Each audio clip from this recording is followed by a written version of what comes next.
जनाब अली, ये आप जैसा कि देख रहे हैं माशाल्लाह मैं काउंटर पे खड़ा हुआ हूँ जो मेन गुलशन चौरंगी पे है। ये देखें नाज़रीन, माशाल्लाह ये रोल वाले हैं शाहजी चिकन रोल के नाम से इनका जो है मशहूर है। यहाँ पे बेहतरीन फ्रेश बेलते हैं और फ्रेश बनाते हैं, बड़ा मशहूर है ये शाहजी कॉर्नर के नाम से, चिकन रोल कॉर्नर के नाम से शाहजी। ये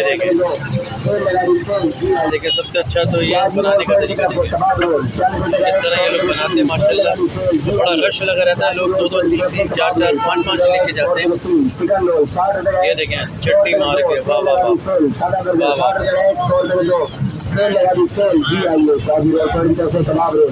आपको अनाउंसमेंट की आवाज़ आ रही होगी। ये देखें रायता वगैरह की जो उन्होंने ले बिठाई है, वाह वाह वाह। ये देखें और ये भाई की शक्ल भी देख लें माशाल्लाह, ये रोल बना है।